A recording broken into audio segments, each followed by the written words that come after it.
¿Ahí se ve bien? Sí, perfecto. Sí, sí, se ve bien. Bueno, buenísimo.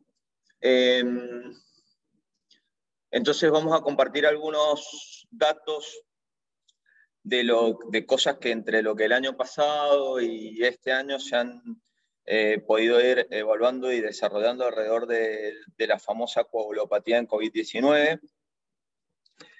Empezando por qué se produce o qué circunstancias se dan a nivel laboratorio y a nivel de la fisiopatología. No me voy a meter mucho en esta parte porque es muy fisiopatológico y la idea hoy era hacer una charla más bien práctica, pero sabemos que se manifiesta con elevaciones del fibrinógeno, del dímero D, con mínimos cambios, ya sea en el tiempo de protromina y en el TTPK, y algunas veces disminución de plaquetas, que se producen en etapas tempranas de infección. Sabemos que hay niveles elevados de interleuquina 6, que se correlacionan además con niveles elevados de fibrinógeno. Sí sabemos que se da esta coagulopatía según el grado de relación de severidad de la enfermedad, o sea, más bien en la etapa segunda de la patología, o sea, la segunda semana, que es la etapa más inflamatoria, y no tanto en la primera semana, que es la semana más bien viral, ¿no? Y no se ha visto asociación con fenotipos hemorrágicos per se que se relacionen con esta coagulopatía severa. Bueno, ¿qué pasa y por qué tanta discusión alrededor del tema del dímero D en este grupo de pacientes? Que sabemos que está elevado, sabemos que es un marcador de activación, de coagulación y de fibrinólisis. Las preguntas son, ¿sirve como valor de corte para predecir enfermedad tromboembólica? ¿Puede servirnos como valor pronóstico al ingreso de este grupo de pacientes? ¿Es útil para el monitoreo de la enfermedad?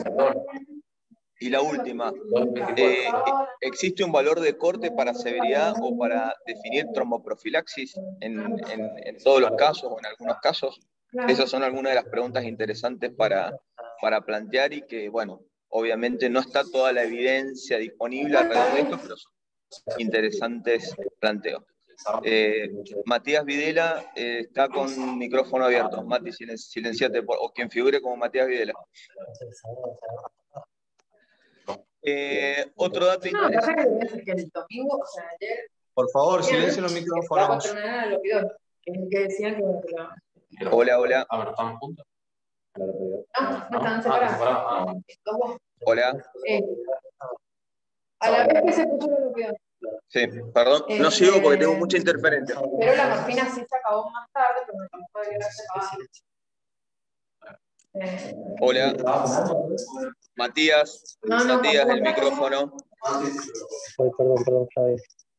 Ahí cierro. Ahí está.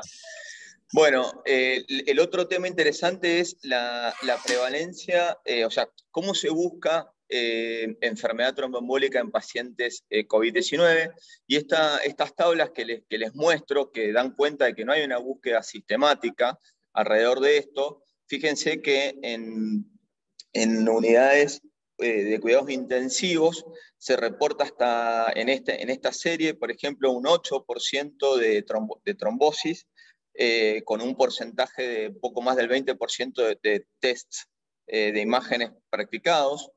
Pero, por ejemplo, en una unidad general puede llegar a un 4%, y acá, digamos, inclusive hasta con un mayor grupo de pacientes a los cuales se los testeó. Pero no existe una búsqueda sistemática, o la gran pregunta es si esa búsqueda sistemática, si tiene que haber una búsqueda sistemática o si tiene que ser según síntomas. Entonces, lo que sí se ha podido ver en este cuadro es que, por ejemplo, estos son los porcentajes en pacientes en clínica general, digamos, este es en clínica general, que fíjense que llegan a esos porcentajes de trombosis cercanos al 10%, pero si vamos a unidades de cuidados intensivos, puede llegar hasta casi 40, ¿no? Pero si metemos a la totalidad de la población y queremos investigar a todos los pacientes, bueno, este porcentaje no sube mucho, pero sí sube mucho más en aquellos pacientes que están internados en unidades de cuidados intensivos. O sea que evidentemente, ¿qué es lo que nos quiere decir estos gráficos? Que es muy importante, fíjense, casi llegando al 60%, la tasa de tromboembolismo en pacientes con enfermedad severa. ¿Cómo categorizar la coagulopatía inducida por sepsis? Bueno, según el ISTH, te da una serie de puntajes en las cuales involucra al recuento de plaquetas, al RIND, al famoso score SOFA, un score que todos los terapistas están muy habituados a hacer, que básicamente tiene que ver con daño de distintos órganos blancos, y te da un criterio diagnóstico cuando ese score supera o es mayor a 4. Otra forma también de individualizarlo, la coagulopatía, la coagulación intravascular diseminada tiene que ver también con este score del ISTH, donde plantea aspectos como el recuento de plaquetas y da una serie de puntos respecto al recuento de plaquetas, al valor de los productos de degradación del fibrinógeno, del dímero D, al valor del tiempo de protrombina y al valor del fibrinógeno. Y dice que es aplicable, por supuesto, cada vez que hay una enfermedad asociada con coagulación intravascular, y un puntaje mayor a 5 tiene una sensibilidad y una especificidad muy alta para determinar CID.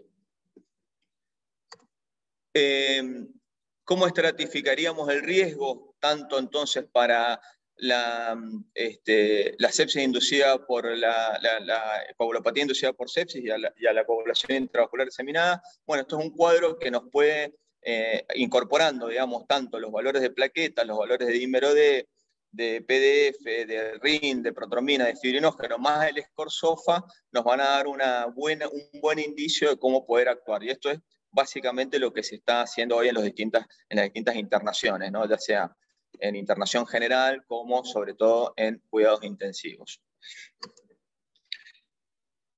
Este cuadro me pareció muy interesante porque la gran discusión de si heparina sí o heparina no, fíjense qué pasa con los pacientes a los cuales se le administra heparina.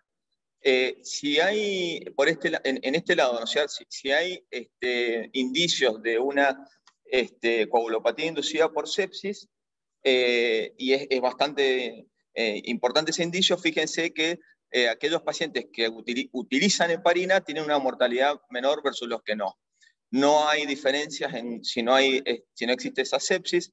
Y después fíjense qué es lo que sucede con el dímero D. A mayor dímero D, claramente mayor beneficio para aquellos que utilizan heparina, o sea, para aquellos a los cuales se les dio heparina.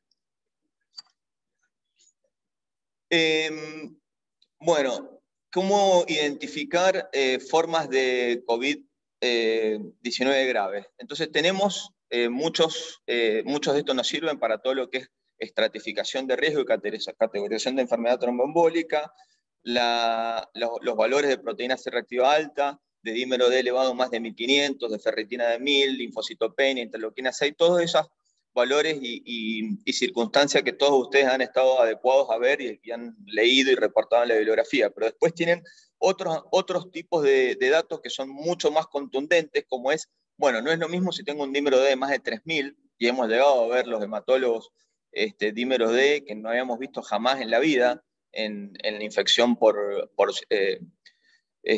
COVID. Si hay o no antecedentes personales o familiares de enfermedad tromboembólica o de enfermedad arterial, si hay una trombofilia confirmada, si hubo, por supuesto, una cirugía reciente. También hemos visto esto, o sea, muchos pacientes que hicieron hasta incluso cirugías electivas que podrían haberse demorado en el tiempo dentro del mes de infección por COVID, tuvieron trombosis, tuvieron tromboembolismos pulmonares y tuvieron en muchos casos severos. Gestación puerperia y no dejar de lado también el tema de la terapia hormonal sustitutiva. Respecto, ahora sí, al tema del manejo de la profilaxis, de la tromboprofilaxis, lo que podemos decir es que la mayor parte de los estudios muestran un mayor riesgo de tromboembolismo venoso, como estuvimos contando, y en menor vía arterial, y esto se ha asociado a mayor mortalidad en pacientes hospitalizados. Y esto podría ser, digamos, de alguna manera, el alerta a que en muchos casos se debe precisar, o en la mayoría de los casos, según la severidad, el uso de tromboprofilaxis y hasta inclusive uso de terapia anticoagulante.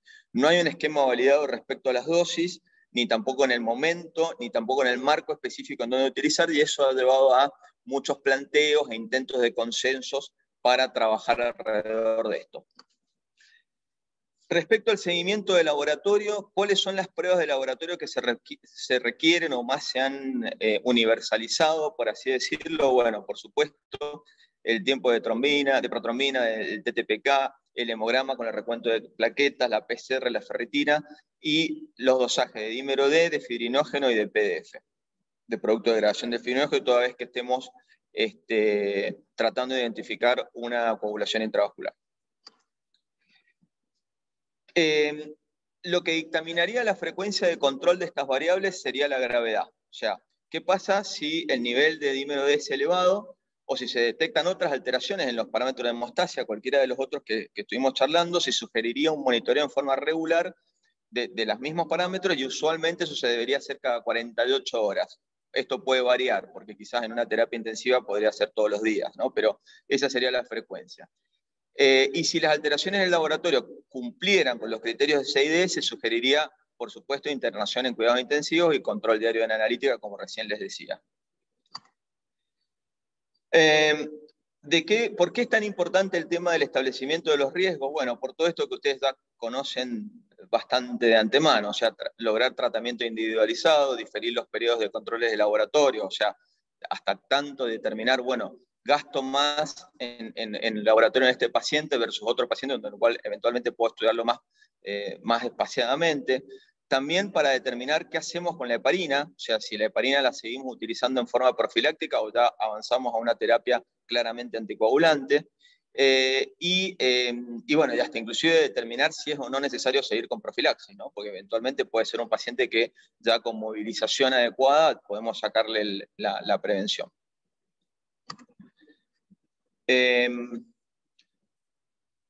Este cuadro, por supuesto que todos lo conocen, ¿no es cierto?, de cómo evoluciona la severidad de la infección, y claramente todo lo que todo lo que estoy yo comentando de posibilidades de profilaxis, de posibilidades de anticoagulación y demás, tiene que ver con cuando ya hablamos de una infección de mediana a moderada o severa, ¿no?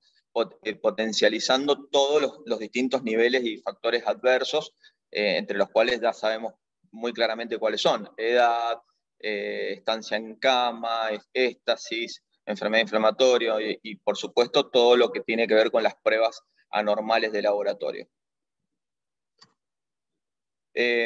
Hasta acá bien, chicos, háganme algún feedback porque no le estoy viendo la cámara a nadie. Si hasta acá va bien, Sí, si hay alguna duda, pregunta. Ok. Está todo en orden.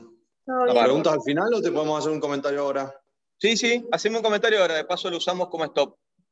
Bueno, Joaco, dale. mirá, yo tengo, bueno, ya lo hemos hablado de esto, la gran duda de si lo que pasa con COVID es algo distinto que lo que pasa con cualquier paciente crítico internado con una neumonía bacteriana, o con cualquier paciente crítico de cualquier causa.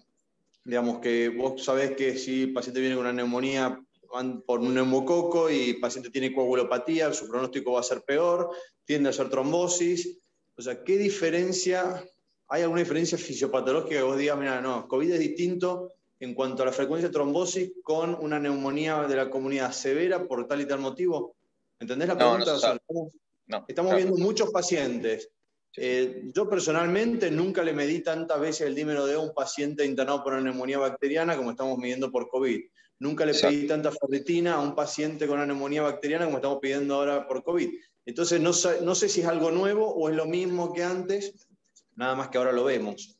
Entonces con la coagulopatía me pasa eso, pasamos de darle tromboprofilaxis a pacientes que caminaban y que hacían ejercicio dentro de la habitación a ahora darnos cuenta que los pacientes que merecían la tromboprofilaxis eran los pacientes severos, cosa que ya sabíamos de toda la vida por cualquier neumonía, ¿me entendés?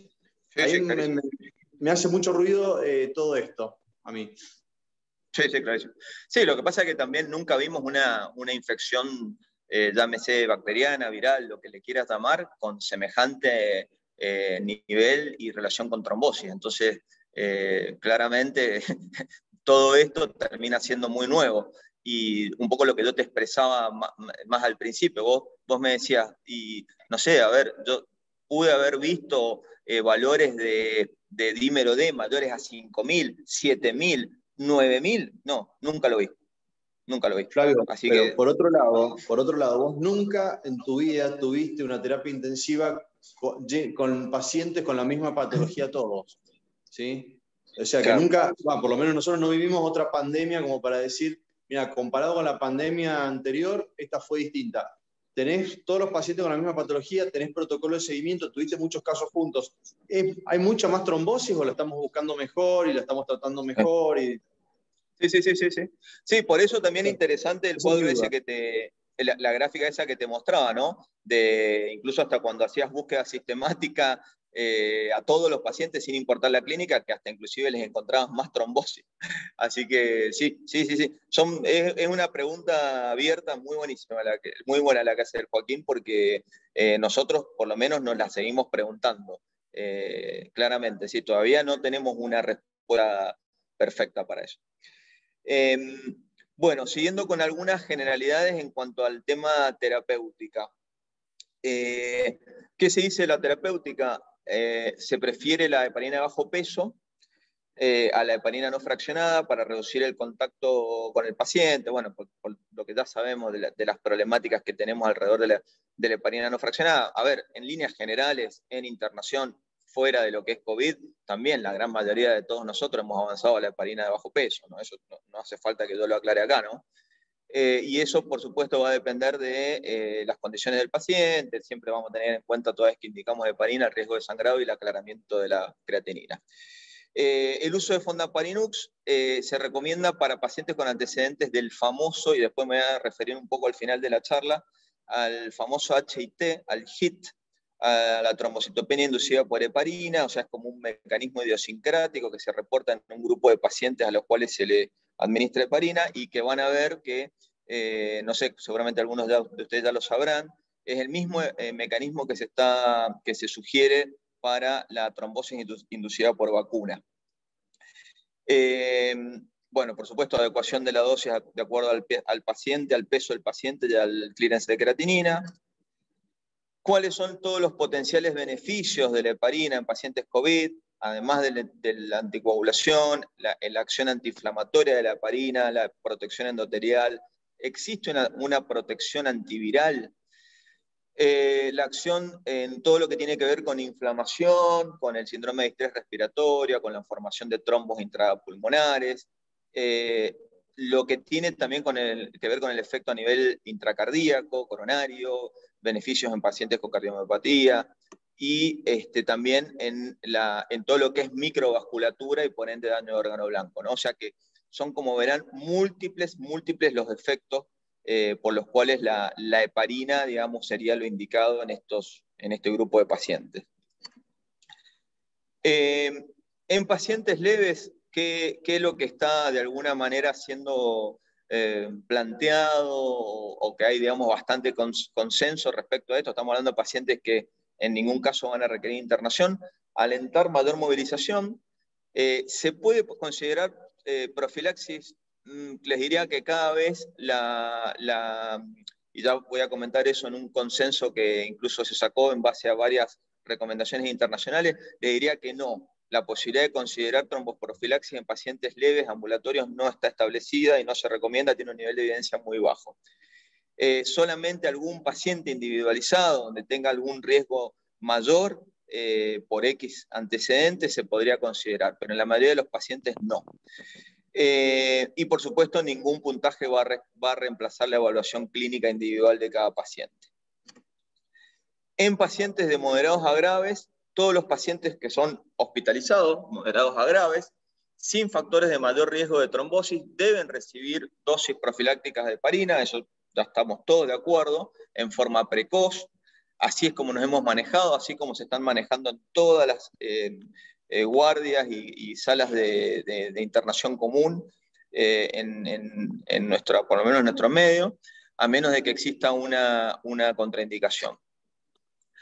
Las dosis profilácticas estándares son las que ven acá en esta gráfica, que se determina según nivel de aclaramiento renal.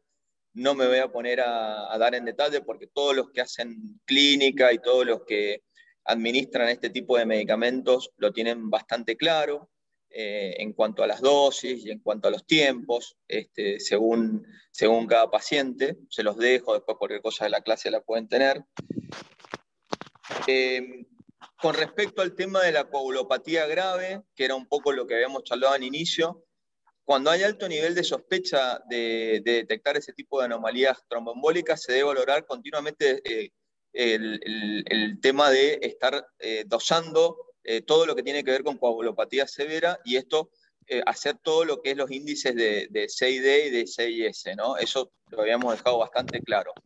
Si bien se iniciaría la terapéutica con dosis profilácticas de heparina o de heparina bajo peso, considerar, obviamente, según la evolución del paciente, pasar a dosis intermedia o anticoagulante o inclusive bomba de infusión continua. Sabemos que el tema de la bomba de infusión continua de heparina no fraccionada es todo un tema porque requiere dosaje de TTPK en forma periódica, correcciones. Pero bueno, puede ser, digamos, una manera en que en algunos casos puede funcionar y sobre todo en algunos casos lo requiere. Hija. Dosis intermedia de heparina de bajo peso molecular, también se los dejo acá para que vean a qué nos referimos cuando nos referimos a dosis intermedias de, por ejemplo, de enoxaparina, que es función renal normal, 1 miligramo a kilo cada 24 horas, ¿sí? Y dosis anticoagulante, también está bastante claro. Para el caso de enoxaparina, 1 miligramo kilo cada 12 horas subcutáneo. Y si tienen un clearance de menos de 30, es 1 miligramo cada 24. Y acá están las dosis según si utilizas nadroparina o heparina sódica. ¿Cuándo sospechar tromboembolismo pulmonar?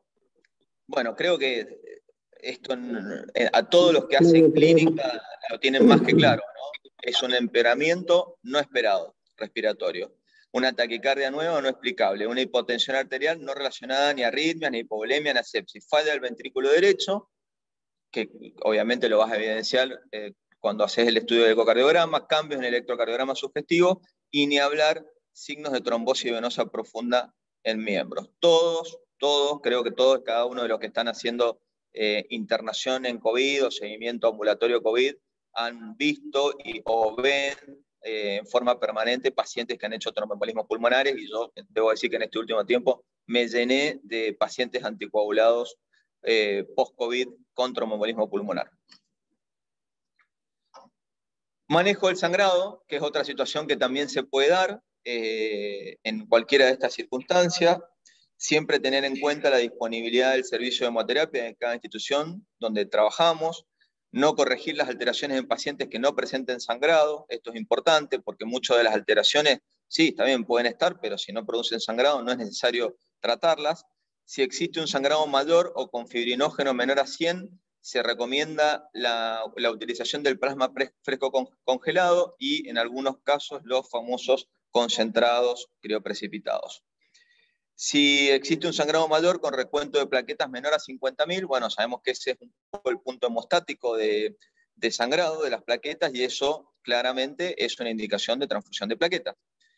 Y los pacientes que experimentan CID no se recomienda el uso de antifibrinolíticos por el riesgo de trombosis y no hay evidencia para el famoso Novoseven, no sé si algunos de ustedes lo conocen, el famoso factor 7 recombinante que se lo utiliza para hemofilia. De hecho, utilizar esto en pacientes con estas características puede aumentar el riesgo trombótico en pacientes con CID. Manejo al alta.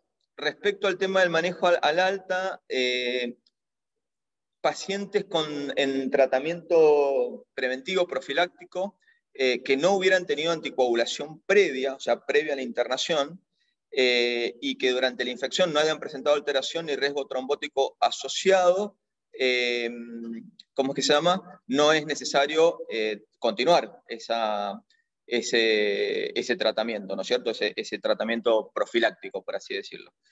Y en pacientes sin tratamiento anticoagulante previo a la infección, pero que se considera que tienen riesgo trombótico, o sea, por alguna característica que ese paciente continúa teniendo riesgo trombótico a pesar de que es dado de alta, se pautaría darle heparina de bajo peso molecular a dosis profilácticas durante el ingreso y se continuaría el alta por un tiempo que no está establecido. No se sabría si es 15 días, si es 20 o si es un mes. Va a ser una decisión muy, muy individual la que nos vamos a plantear toda vez que le tengamos que dar el alta a un paciente con estas características. Ahora, ¿qué pasa con ese paciente que ya venía anticoagulado de antes? Por otras razones, por supuesto, no sé, una FA, un reemplazo valvular, que no tuviese ni alteraciones ni de la coagulación ni otra trombosis añadida. Bueno, se continúa con el tratamiento estándar, con el tratamiento que ese paciente venía recibiendo hasta el momento, ¿sí? Mientras que hay que evaluar qué hacer con aquellos casos en los cuales se les agregaron alteraciones en la coagulación, ya sea por el mismo COVID, o no sé, o porque hizo un daño orgánico. Entonces, eso también se tendrá que evaluar qué hacemos con la anticoagulación en un paciente de esas características. Bueno, para resumir, periodos de riesgo de tromboembolismo en COVID. Para los casos no internados leves, el riesgo es bajo. El riesgo está básicamente... Perdón, Pipo. Espera que ¿Qué? Perdón, que no te estoy escuchando. Pablo, estás con el micrófono abierto. Pablo. Ahí está. Pacientes entonces que tengan un riesgo, entonces en ese caso el riesgo va a estar ligado a la inmovilidad y tiene que ver por supuesto con la severidad de la enfermedad, pero está básicamente ligado a la inmovilización. Cuando ya llegamos a la internación, por todo lo que dijimos, ya la profilaxis debe hacerse en forma universal a todos los pacientes con dosis estándar e intermedia. Después tenemos todo lo que es el alto riesgo de trombosis relacionada al cuadro agudo en hospitalización.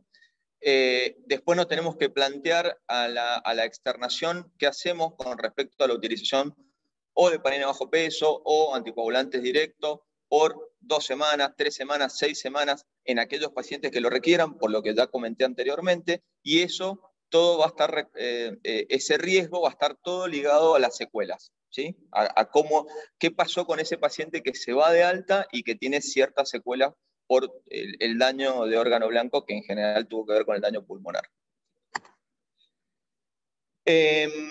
Entonces, esto sería un cuadro que establecería que en algunos pacientes que no estén internados se podría considerar la tromboprofilaxis, pero convengamos que esto es algo muy, muy individual, que en pacientes internados con todas las características general, cuidados intensivos, sospecha o confirmación de trombosis pulmonar o venosa, y en aquellos con distrés respiratorio, en todos hay que hacerles test de coagulación, que se debe también considerar la profilaxis en pacientes internados en sala general, que hay que hacer profilaxis escalada en pacientes que están en terapia intensiva y por supuesto ni hablar en pacientes que llevan adelante un distrés respiratorio, y la anticoagulación, por supuesto, no se discute en trombosis confirmada. Inclusive, por supuesto, la venosa periférica o el tromboembolismo pulmonar. Bueno, este cuadro, a modo también de cómo trabajar, un poco de resumen de todo lo que hemos venido charlando. Habíamos hablado de todos los test de laboratorios que vamos a practicar.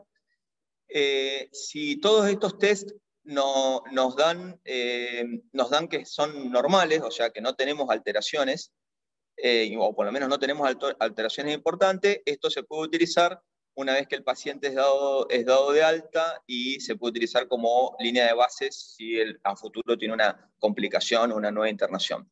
Si se admite al hospital, la idea es monitorearlo en forma diaria y comenzar las dosis profilácticas de heparina de bajo peso. Ahora, si esto da alterado, se admite al paciente, se lo monitorea una o hasta incluso 2 veces al día, se administra la dosis profiláctica de heparina de bajo peso, y si se empeora, bueno, todo lo que habíamos charlado de empeoramiento de una coagulopatía, o sea, administrar desde productos, lo que habíamos charlado, plasma fresco, crioprecipitado, o hasta incluso considerar algunas terapias experimentales, ¿no? Todo esto ya habla de la coagulopatía severa. Desde el Comité Provincial de Tecnología Sanitaria de Mendoza, se hizo toda una revisión que yo creo que se las mandé a todos ustedes, y si no les llegó, me avisan que se las difundo, donde se hizo toda una evaluación de intervenciones terapéuticas en COVID, evaluando sobre todo niveles de evidencia. Niveles de evidencia es como una especie de revisión, no solamente de la eficacia, sino también tomando en cuenta otros valores. No sé si alguna vez alguno de ustedes vio esas metodologías que se llaman GRADES, donde evalúan muchos aspectos de los trabajos publicados. Y en la parte de terapia antitrombótica establecimos estos parámetros que se los paso a leer. En pacientes con enfermedad con sospecha o confirmación de COVID, dice que en pacientes no hospitalizados no debería iniciarse terapia con anticoagulantes y antiplaquetarios para la prevención de tromboembolismo venoso o trombosis arterial, a menos que el paciente tuviera otras indicaciones para la terapia o participara de un estudio clínico. Esto tiene una recomendación fuerte y una calidad de evidencia baja. En pacientes hospitalizados que experimentan rápido deterioro pulmonar, cardíaco, de las funciones neurológicas o rápida pérdida de perfusión periférica, se debería evaluar la posibilidad de enfermedad tromboembólica, ¿sí? Atento a que es importante hacer la discriminación de enfermedad o hacer diagnóstico de enfermedad tromboembólica en este grupo de pacientes. La recomendación es fuerte, la calidad de evidencia es baja. Cuando no es posible realizar imágenes diagnósticas, los pacientes que experimentan un incidente compatible con tromboembolismo o a quienes fuera altamente sospechoso de tener una enfermedad trombótica deben ser manejados claramente con dosis terapéutica, o sea, con terapia anticoagulante. Recomendación fuerte, calidad de evidencia baja. Perdón que se los leo así uno por uno, pero esto fue una evaluación hecha a partir de un montón de ítems, y estos fueron los que quedaron como los finales. En pacientes hospitalizados se debería prescribir dosis profiláctica de anticoagulante a menos que exista una contraindicación. Estamos todos de acuerdo. Fuerte, calidad de evidencia baja. No se debería en forma rutinaria externarlos mientras estén recibiendo terapia profiláctica. ¿Por qué dice esto esta parte? Porque supuestamente si el paciente requiere todavía terapia profiláctica es porque algún grado de riesgo importante todavía tiene ese paciente para desarrollar trombosis, o por lo menos la severidad del cuadro sigue siendo severo. Pero lo dan como una recomendación fuerte. Esto les aclaro, son recomendaciones basadas a partir del NIH y también de otro grupo panamericano. La continuación de la anticoagulación con regímenes aprobados para profilaxis de tromboembolismo luego de la externación puede ser considerada para pacientes de alto riesgo de trombosis y de bajo riesgo de sangrado, ¿sí? Como hacemos con todos los otros pacientes no COVID. Una última respecto a varias consultas que por supuesto aparecieron en las últimas semanas.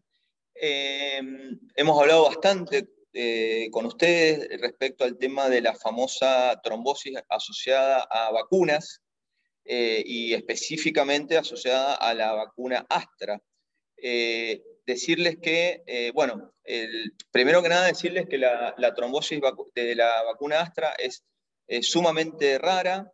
Esta es la frecuencia que ven acá. Es 1 en 100.000 casos, son 300 casos en el mundo reportados en 30 millones de dosis. Es un mecanismo idiosincrático. Como les decía, es similar al mecanismo que se produce con la trombocitopenia inducida por heparina, que además de producir trombosis, produce trombocitopenia, y que es de alguna manera un disparo de inmunidad contra un factor de la plaqueta, que es el factor plaquetario 4. Además, las trombosis son en sitios inusuales, se produce entre el día 5 y el día 25 de la administración de la vacuna. Eso ha llevado a que haya algunos países que han limitado el uso, sobre todo para pacientes jóvenes, donde más se ha visto esta trombosis han sido generalmente en pacientes mujeres premenopáusicas. Pero bueno, esto es para aclarar, digamos, que el riesgo es muy bajo comparado con todo lo que hemos hablado del riesgo de la trombosis por COVID, que como ya dijimos va aumentando a medida que aumenta la severidad. Y esto me pareció muy interesante, que son los riesgos de trombosis asociados a otras circunstancias, como por ejemplo tabaco, anticonceptivos, vuelos largos y terapia hormonal. Esto, bueno, fue un cuadro sacado de la Sociedad Española de Trombosis y Hemostasia. Y otra cosa que me pareció interesante es traerles también es qué vacunas para COVID, bueno, esto lo sacó la Comisión de Hemostasia y Trombosis de la Sociedad Argentina. ¿Qué vacunas para COVID producen trombosis? Bueno, las que les conté, con estas frecuencias que les conté. No hay riesgo de ninguna, o sea, a la fecha no hay recomendación de una vacuna sobre otra. Desmitificar el tema de la trombofilia o trombosis previa, porque no tiene absolutamente nada que ver estas condiciones para el desarrollo de esa trombosis asociada al COVID, a la vacuna que les conté, no, es un mecanismo distinto. Puedo recibir la vacuna si estoy anticoagulado sin problema. Tengo que tomar algún medicamento, se ha preguntado tanto de si tienen que recibir o no los pacientes aspirina antes o después, no hay nada de beneficio. Y con respecto al tema también de las pacientes embarazadas o que tomen anticonceptivos orales, no hay ningún riesgo respecto a la vacuna. Y con eso terminé. Listo, Mati. ¿Manejás vos la...? Sí. ¿Te puedo hacer una pregunta? Dale, te escucho. ¿Cuándo contraindicás la vacuna con respecto a... ¿Hay alguna contraindicación, digamos, por trombosis de alguna vacuna específica? Porque básicamente no la contraindicamos en nadie. No hay contraindicación en nadie. En nadie. Absolutamente en nadie. Listo. Ni en embarazadas, ni en pacientes con enfermedad tromboembólica previa, ni en pacientes con trombofilia, ni en terapia hormonal. Sí, exactamente. O sea, serían todos, listo, digamos. No. Esa era la pregunta cortita. Por eso, sí. En nadie. Alérgico nadie. al principio activo de la vacuna solamente. Sí, claro, bueno. Sí. Gracias, Flavio. No sé. Andrea, veo una mano levantada. Andrea, sí, ¿puede ser? Hola, no voy a activar la cámara porque estoy cursando el COVID, estoy en cama y estoy en estado deplorable, así que te voy a preguntar a ciegas. Soy licenciada en biología molecular y no soy médico, te escuché, hablabas bastante rápido y bueno, entendí mucho de lo que decías, pero bueno, yo tengo 45 años, tomo anticonceptivos orales y me vacunaron el 9 de junio con la AstraZeneca. Y entiendo por lo que decís que el riesgo de trombosis aumenta a medida que aumenta la severidad del cuadro, que eso también va a depender, calculo, de otras cosas que tenga el paciente para favorecer esa severidad. Yo creo que estoy en leve, pero quiero saber, o sea, llevo 2 días en cama, 3 días en cama, ¿qué puedo hacer o si hay algo que pueda disminuir el riesgo de trombosis y que no sea perjudicial para el progreso de la enfermedad? Es decir, qué sé yo, caminar, darme una vueltita, salir al patio. ¿Hay algo que se pueda hacer desde lo casero, digamos? Tuviste, perdóname, primera dosis de la vacuna en junio. El 9 de junio, hace 20 Primera días. dosis de la vacuna el 9 de junio, días. Me dijiste, recibiste vacuna Astra. Me dijiste, Andrea, la perdón. Astra. Sí, la Astra. Primero que nada decirte que ya, digamos, claramente ya no hiciste la trombosis relacionada a la vacuna. Eso primero que nada como para... Y eso ya pasó el tiempo para... Tenía miedo de ponérmela. Claro, por eso. La trombosis por vacuna es entre el día 5 y el día 20, más o menos. Y si no te pasó con la primera, ya no te va a pasar con la segunda. ¿Sí? Eso por empezar. Okay. Segundo, vos, sí, como bien entendiste, Andrea, perdón que quizás esa parte lo haya dado quizás yo más rápido, porque era la primera parte, eran muchos contenidos para dar en este espacio corto de tiempo que tenemos. Sí. recalqué mucho que la severidad va a depender del riesgo de trombosis va a depender de la severidad, ¿sí? O sea que claramente la severidad es la que marca el ritmo de esto. Por lo tanto, si vos ya te colocaste una dosis de vacuna y ya con una dosis ya tenés una importante efectividad en cuanto a la reacción inmunológica para el virus, yo te diría que las chances que vos vas a tener de que tu enfermedad sea severa son muy bajas, muy bajas. Y creo que ese es el principal dato a favor que tenés, independientemente de cualquier otro. Creo que el principal factor a favor es la vacuna. Y es lo que estamos viendo. O sea, que te lo puedo demostrar en estadística. 9 de cada 10 pacientes internados en terapia COVID en nuestros medios son pacientes no vacunados. Una. Otra. Mientras Argentina tiene 25.000 casos día, con 600 muertos, corríjanme más o menos los que están siguiendo las estadísticas quizás mejor que yo, Reino Unido tiene la misma cantidad, que ahora con la variante Delta, que volvieron a subir los casos, 25.000 con 3 muertos por día. O sea, claramente es la vacuna, Andrea. ¿Sí? Bien. O sea que debería tener una evolución leve, mi cuadro. Sí, totalmente. Empecé con síntomas el miércoles y me hicieron el hisopado el sábado y bueno, fue positivo. Igual imposible descifrar el foco de contagio, ya es algo, o sea, no puedes saberlo y bueno, he hecho todo lo que me han recomendado, cama, reposo, pero bueno, quería saber si había alguna forma de disminuir el riesgo de trombosis casera. No hay forma. No, la movilización sí, por supuesto, es lo que también lo dije en la charla, pero sí, fuera de eso no. Sigamos con otras preguntas, así todos quieren preguntar. Perdón, Andrea. Paula. Sí, ahí está la doctora Paula Falco. Hola Flavio, ¿cómo estás? Pauli. Flavio, mira, te consulto, he tenido varias pacientes que los médicos clínicos le dan antes de o post vacuna Astra, recomendación de 30 días de aspirina. No, lo dije claramente al final de la charla. Todas esas recomendaciones de aspirineta, de medicamentos para evitar la trombosis no tienen ningún tipo de sustento, por lo que comenté, Pau. Es una reacción idiosincrática. Es como, qué sé yo, como ser alérgica al paracetamol, ¿sí? O sea, no tiene nada que ver. No tiene nada que ver. Y hasta inclusive estamos hablando de que es un anticuerpo dirigido contra la plaqueta. O sea, si le vas a dar aspirina, peor todavía. Perfecto, gracias. De nada. Manejalo vos, Mati, manejá vos las preguntas. Estoy medio con problemas de conexión, por eso participo un poco. Flavio, te voy a preguntar, lo nombraste, pero por ahí como para reforzar la idea, nosotros en internados a veces tenemos bastante conflicto que vienen con unas indicaciones de otro hospital y nosotros después las terminamos cambiando. En la profilaxis, ¿sí?, que se hace de pacientes COVID internados, ¿cuándo hablas de colocar dosis intermedias? Sobre todo porque lamentablemente las heparinas de bajo peso molecular son tan caras y tan difíciles de conseguir que, bueno, estamos básicamente con la heparina sódica y en muchos lados directamente queda 1,5 centímetros, que sería 7.500 unidades cada 8 horas inclusive. Y no vemos que haya como un criterio bien sostenido de qué dosis habituales manejamos en ese tema.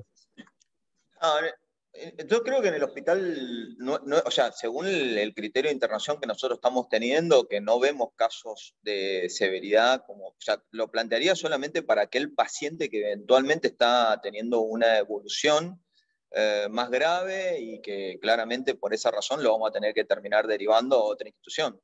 Pero yo en la internación nuestra de acá no me plantearía, Matías, las dosis intermedias. O sea, seguiría con la dosis profiláctica como está establecida. No me plantearía salirme de ahí, insisto, salvo un caso puntual en donde vos veas o tengas la sospecha de que ese paciente tiene una mayor severidad y por ende mayor riesgo de trombosis. ¿Sí? Eso es lo que yo y es un poco la recomendación que he dado alrededor de la charla. Perfecto, sí, es lo que estamos haciendo, pero bueno, Lamentablemente todo esto sigue siendo nuevo, van cambiando las indicaciones, y bueno, cada uno tiene su librito, ¿viste? Que a veces no sabe hasta Sí, cuándo sí, sí. está con sustento o no, es como Sí, hay un gris en está las la cosas. problemática y está clarísima la problemática de lo que se está viendo en el medio, que es la falta de parinas de bajo peso. Ese es el gran problema que tenemos. Flavio, vos no ves que haya quizás una mala utilización también de parinas, no solo de falta, sino de mala utilización, de que, vuelvo a lo mismo, están muchos pacientes en domicilio con heparina en este momento que no tienen ningún tipo de criterio, y eso a nivel provincia impacta sobre el stock de parinas. A ver, igual que seguimos viendo citromicinas dadas por las dudas, igual que seguimos viendo una cantidad de medidas que no tienen ningún tipo de sustento, pero tienen costo y bueno, y aparte impactan muchas de ellas en insumos que son necesarios para otro paciente. La historia de la heparina la tuvimos el año pasado, la tenemos este año, y el año pasado por ahí con más ignorancia. ¿Te acordás que al principio de año hicimos este mismo Ateneo y era heparina para todo aquel que tuviera COVID casi?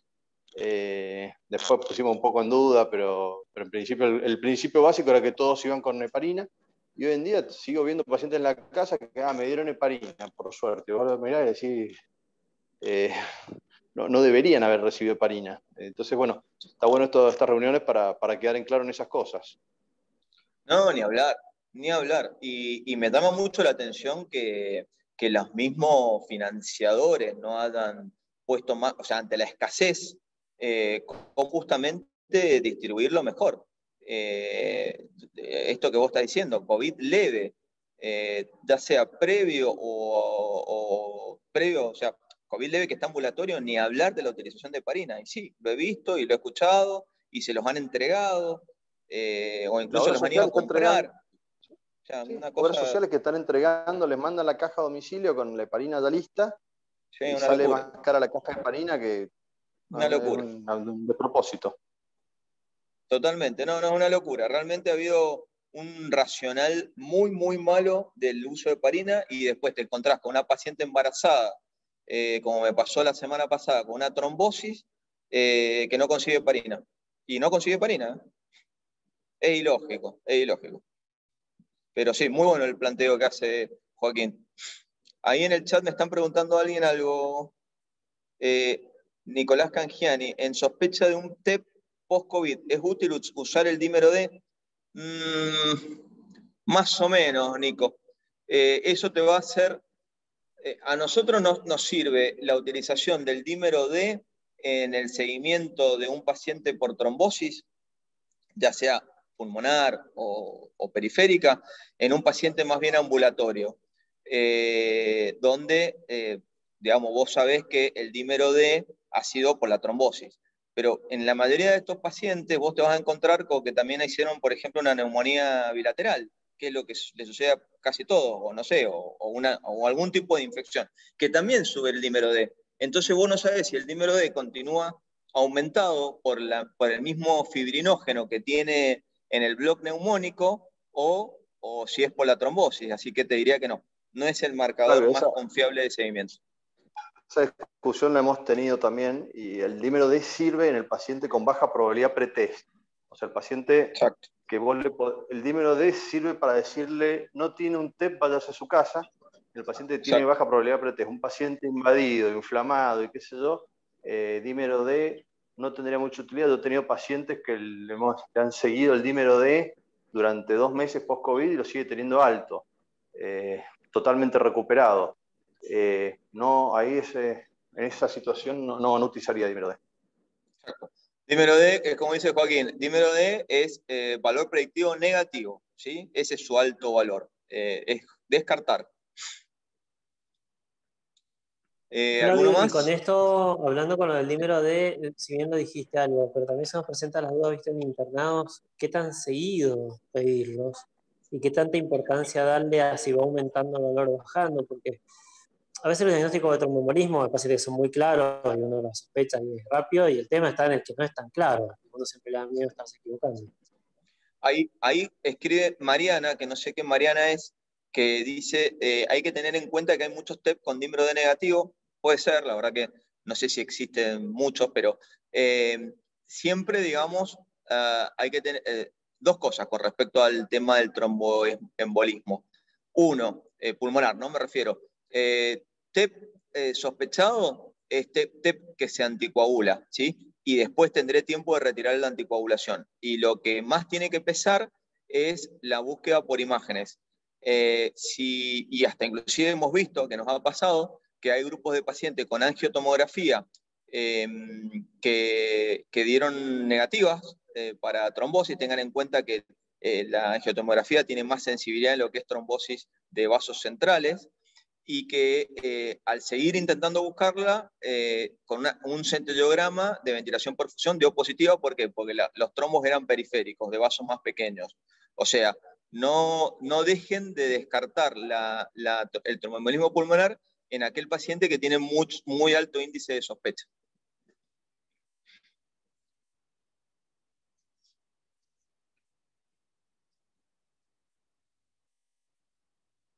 Dice Cangiani que el centellograma que no lo están haciendo completo por la ventilación. Puede ser, no, desconozco, Nico, no sabía con respecto al tema de las problemáticas. Yo he tenido algunos pacientes que me pasó esto que estoy contando, de que la angiotac no fue normal y el centellograma se lo hicieron, no tuvieron ningún problema, y ahí saltó que tenía trombosis en vasos periféricos.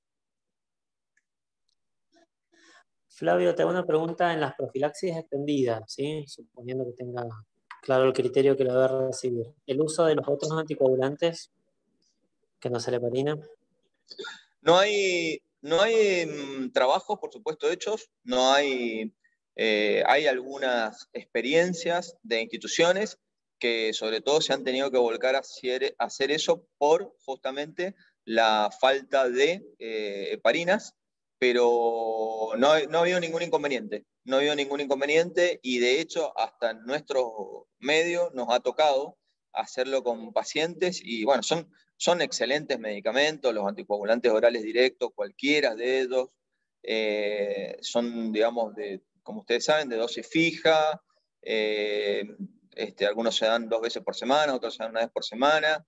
Hay que tener algunas pautas y consideraciones, pero son excelentes medicamentos. Encima hoy, no sé, creo que están todos al tanto, han aparecido un montón de copias. Creo que ya el rivaroxaban tiene como 4 copias, lo que ha llevado a que se ha abaratado muchísimo o considerablemente el costo, que era una de las grandes problemáticas para indicarlos. Así que sí, yo te diría que según mi opinión no habría ningún inconveniente, Mati.